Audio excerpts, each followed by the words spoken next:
This is your friendly neighborhood town strategy nerd, Dr. Jim, and I am recording live from HR Transform in Las Vegas. We're at the Wynn Resort, and we are in the podcast zone, and we're going to bust some myths. So joining us today, we have Jenny DeForno, who is the Chief People Officer of Touch Bistro. So Jenny, welcome to the show. Thank you so much for having me, Dr. Jim. Excited to be here. There's some great energy happening on the floor today. This is the first episode recording out of the podcast zone, so this will be pretty interesting. Before we get into the myth-busting conversation, I think it's important for you to share with the viewers and listeners a little bit about your story and what Touch Bistro does. Fantastic. So look, I'm an accidental tourist when it comes to HR. I fell into it when I came back from grad school. It was something I thought I would do for a year and try out. And then I really fell in love with this notion that people change the trajectories of business. And that was the one single thing that, consistently over time you could see transform the trajectories of great businesses. And so fell in love with that. And so over the last 25 years of my career, I have led HR teams. I've built HR teams. I built companies from the ground up. Started with a company called Nest Wealth that we just recently exited out of. Went actually onto the venture side for a bit. So spent some years with Omer's Ventures in Canada, learning to invest in really great companies. And now I have the extreme privilege of being Chief People Officer over at Touch Bistro. Let's dig into Touch Bistro a little bit. It's a tech company that serves the restaurant and hospitality spaces, correct? That is correct. So when you're looking at delivering a platform for that customer base and that audience, what's unique about that sector or industry in terms of delivering tech that you didn't expect when you joined the organization? Oh my God, that is such a great question.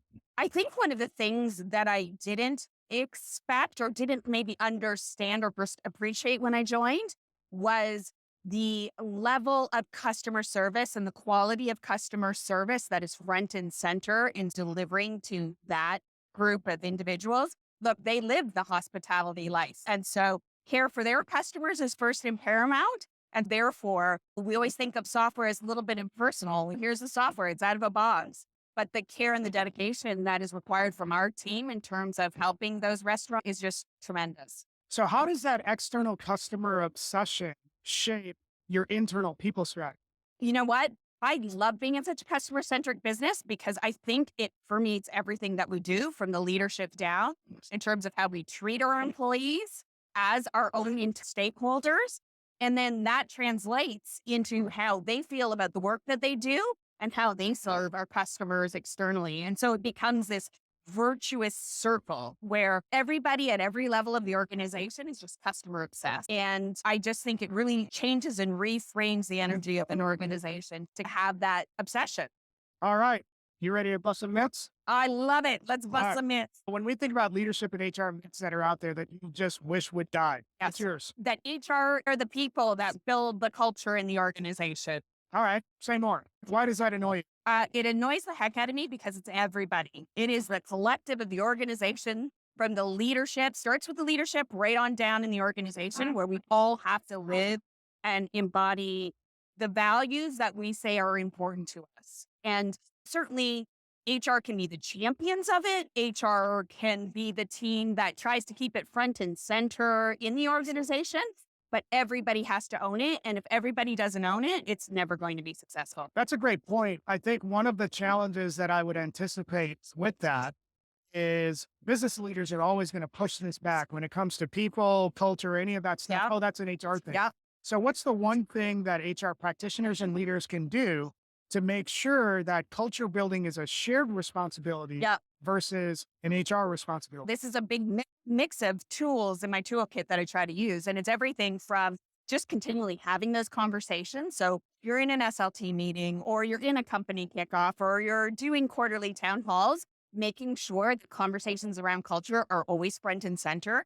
I think it's about shout outs and rewarding where you see culture and good ambassadors of culture in your organization are to uphold them as examples so that everybody can see how it manifests and how it shows up.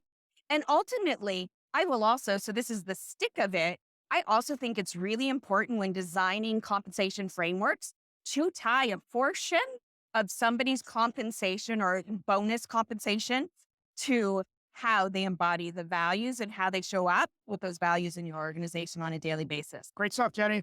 All right, there you have it. Myth busted. Culture is not just an HR responsibility. If people want to continue the conversation, what's the best way for them to get in touch with you?